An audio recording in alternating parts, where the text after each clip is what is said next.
Ahojte, já vás vítám u dnešního dalšího představení si karet a dneska jsem naprosto nadšená, že vám můžu představit tento úžasný tarot, který se jmenuje Tarot Mus.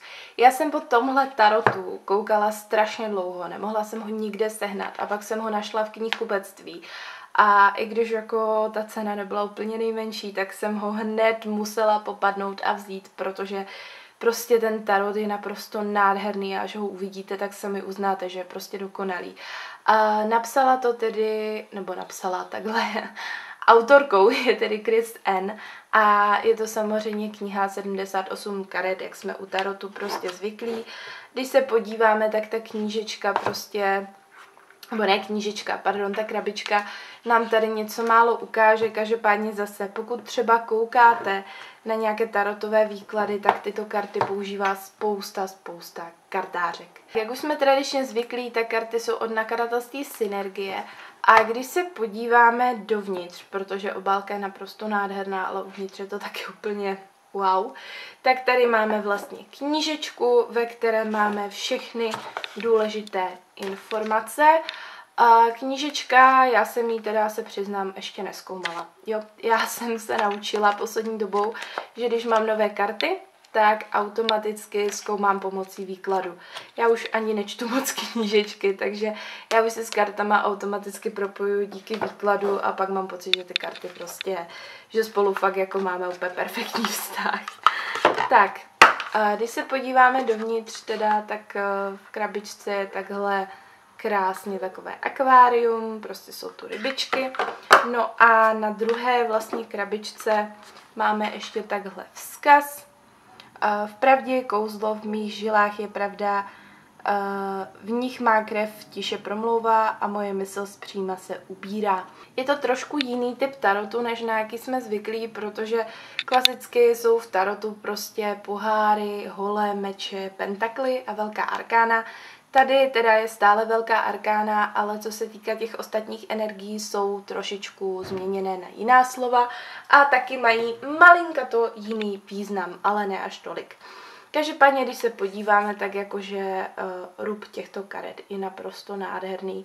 Já fakt miluju růže, miluju prostě tu barvu, jak je taková mintová, navíc teda, když se podíváme, tak ano, okraje jsou růžové a to já nejsem úplně jako do růžové, já jsem ten typ holky, která nikdy neměla ráda růžovou, ale jsou prostě naprosto nádherné. Tak, budeme si představit konkrétní karty, protože to je ten důvod, proč tady vlastně dneska jsme a začneme kartou Blázen. Ty karty jsou takové jiné, mají takové trošičku jiné energie, každopádně kvalita je teda celkem fajn, nejsou úplně nejtvrdší, ale je dobrá. Tak, pak tady máme mága, velekněžka, ta má velice zajímavou energii, protože upřímně tady ta velekněžka je trošičku taková nebezpečná, taková zahalená. Pak je tady císařovna, která je právě na profilovce těch karet a ta je naprosto úžasná, prostě. Každá by chtěla být císařovna. Pak je tady císař a to je zajímavé u těchto karet, že tady vlastně nemáme žádné muže. Máme tady opravdu pouze ženské atributy, takže to je na tom velice zajímavé, že i císař je tady vlastně žena. Pak je tu hierofant neboli velekněz, velice zajímavá. No a pak jsou tu třeba zamilovaní a to musím říct, že je velice zajímavá karta, jak tady jsou prostě ty dvě postavy, kolem ten lotosový květ a tady prostě ty ruce, nohy. Musím říct, že ty karty mě naprosto dostaly. Barevně jsou překrásné a já jsem fakt nadšená, že z nich můžu prostě vykládat. Jo. Tady dole jsou prostě koníci. Je to prostě naprosto úžasné. Pak je tady síla, žena na lvovi, co jiného bychom čekali, že od síly. Pak je tady poustevník, takové to, když vás tady něco volá. Vy nevíte co, ale něco vás volá, abyste už kurník konečně otevřeli oči a šli tou cestou, kterou máte. Pak je tady kolo osudu nebo kolo štěstí, záleží, jak to kdo bere. Spravedlnost je třeba velice zajímavá, protože na mě působí trošičku jinak, než třeba ty váhové spravedlnosti klasické, kdy prostě ta žena drží ty váhy, tak tady to je velice, velice zajímavé. Pak místo viselce máme visící můzu. A jakože ta žlutá, ona vypadá teda trošičku víc do neonová, ona je taková víc do hořčicová, ale to nevadí, prostě naprosto úžasná. Pak je tady smrt, ta má taky velice zajímavou energii, úplně jinou třeba, než bych čekala. Každopádně je to tady teda o tom jako znovu zrození, by se dalo říct. Pak je tady mírnost, ta má taky velice zajímavou energii, protože tady jsou ještě ty měsíční fáze a je to takové jemné, jo? Je tady prostě ta bílá květina, velice, velice zajímavé jsou ty energie. Ďábel, tak ten mě tady naprosto dostal, ten je tady prostě naprosto ďábelský, až takový fakt jako přitažlivost. Jde tady pro mě prostě těžká přitažlivost, taková ta manipulace trošku, je to velice zajímavé. No a věž mě třeba dostává, protože věž je tady opravdu o tom, že tak dlouho člověk stagnuje, až prostě musí přijít něco, co ho tady úplně že vykolejí, aby si uvědomil, že něco je špatně. To je za mě prostě úžasné. Hvězda, krásná žena, která prostě tady má nějaké přání. Měsíc, ten je velice, velice krásný, zase růžový. Slunce je tady úplně přenádherné, fakt jako nádherná energie slunce. Probuzení, neboli soud, velice, velice zajímavé. Duše se probouzí. Pro mě je prostě soud to, že se duše probudila a konečně něco došlo. No a poslední je vesmír místo světa. Jo, tak to je prostě bomba. No, a pak máme samozřejmě energii, dalo by se říct, pohárů. Tady to jsou emoce. Jo, takže ESO emocí, neboli ESO pohárů. Jakože 2 emocí mě naprosto dostává, protože jde na to, nebo jde z toho pro mě trošičku jiná energie než z klasické 2 emocí nebo 2 pohárů, ale naprosto úžasná. Pak je tady 3 emocí. Prostě taková ta vyrovnaná energie, no. 4 emocí. Jo, líbí se mi, že tu jsou i ty dva obličeje a je to neskutečné. V těch kartách je toho tolik prostě, co se z toho dá vyčíst. Pak je tu 5 emocí, takové to pláčeme nad rozlitým mlékem, že jo. Tady zase jde trošičku jiná energie. 6 emocí, vzpomínání na minulost. 7 emocí, vybíráme zlatou rybku.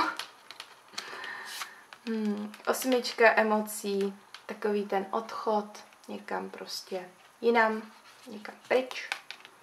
9 emocí, naplnění, prostě nic nám nechybí, se vším jsme v pořádku.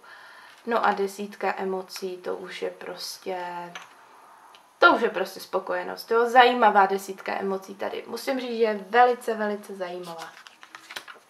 Páže emocí, přátelská, až dalo by se říct láskyplná energie.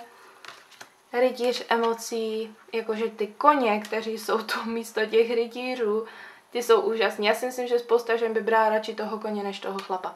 Každopádně velice, velice zajímavé. A královna emocí je tady taková trošičku jiná, než bych si úplně jako královnu emocí představovala. No a místo králů tady máme můzy. Jo, takže můza emocí. A nevím z jakého důvodu, to jsem ještě úplně neprozkoumávala. Každopádně je tady prostě vždycky místo toho muže ta můza. Takže to je třeba velice zajímavá energie. Pak tady máme jako pentakly hmotu. A to je asi jasné, to asi nemusíme moc popisovat, takže ESO hmoty, pak je tady 2 hmoty, jo, prostě něco se tady... Pro mě je 2 hmoty takové to dávat něco do rovnováhy, snažit se něco zvládat tak, aby to bylo v rovnováze. Pak je tu 3 hmoty, ucelujeme nějaké zázemí, by se dalo říct. Líbí se mi hrozně moc ty růže u všech těch karet. 4 hmoty, lpění na něčem nebo řízení ničeho. 5 hmoty, nedostatek, jo, prostě z těch karet to často fakt jako cítíte ty energie. Šestka hmoty, štědrost, předávání nějaké energie. Sedmička hmoty, na něčem se tu prostě pracuje, něco nám tady roste. Osmička hmoty, děláme mnoho věcí najednou. Pro mě je fakt osmička hmoty o tom, že si dělám moc věcí, ale zvládá se to. Pozor, zvládá se to, jo? Není to, že by nás to zahlcovalo. Devítka hmoty, spokojenost, absolutně prostě tady je absolutní vyrovnanost. No a desítka hmoty, oslavujeme, že nám ten strom tady roste, že tady ta rodina je a všechno.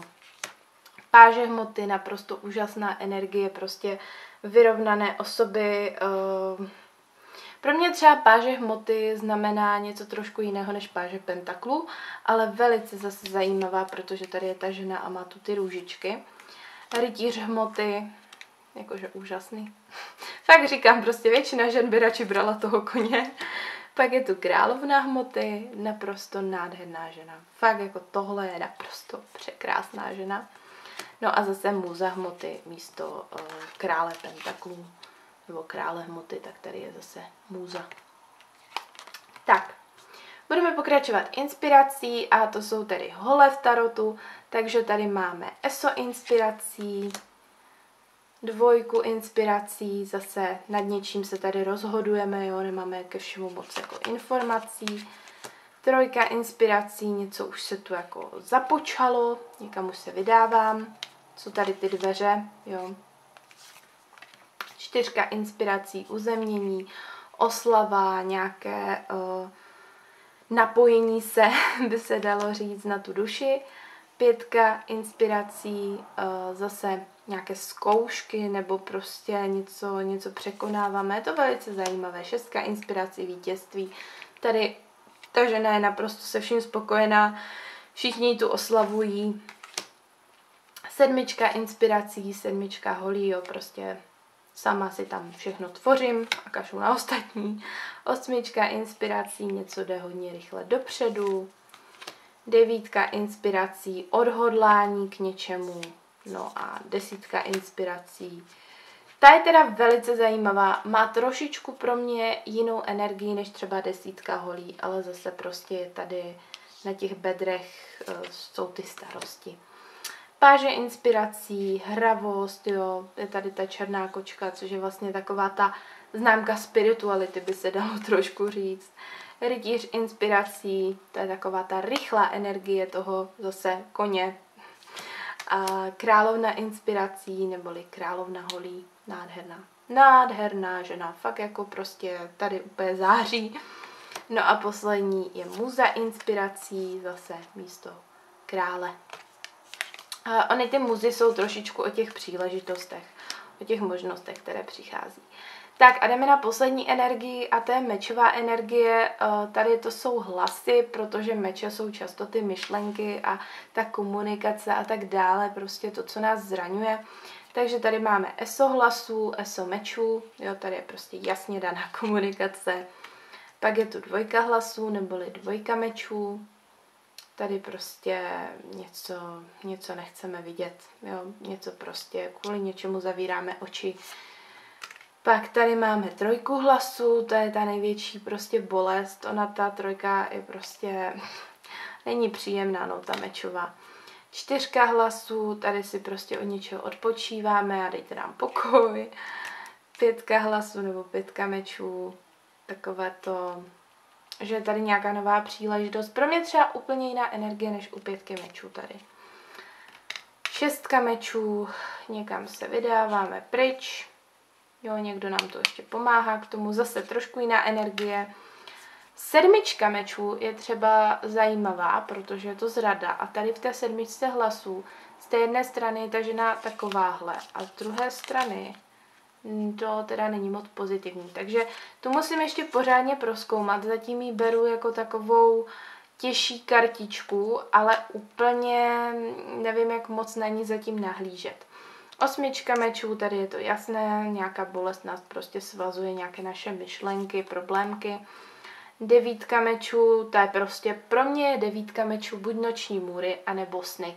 Když se ptáme na člověka, tak se nám o něm prostě zdá, jo, to nevím proč, já to tak prostě mám nastavené tím, že to je všechno s tím spánkem. No a 10 mečů jsme tady úplně probodnutí a prostě snažíme se konečně ukončit tu bolest. Páže, nebo hlasu, páže hlasu, komunikace, prostě taková ta neúplně jako dobrá komunikace, ale tady ta žena na mě třeba působí tak jako rozhodně. Tak, tady máme rytíř hlasu, tady máme Pegase, protože to je fakt rychlá energie, jo? Když vám vyjde prostě rytíř mečů, víte, že máte čekat honem rychle nějakou energii. Královna hlasu, krásná, fakt jako nádherná, všechny ty královny jsou nádherné. No a můza hlasu, neboli král mečů, tak tady je takováhle energie.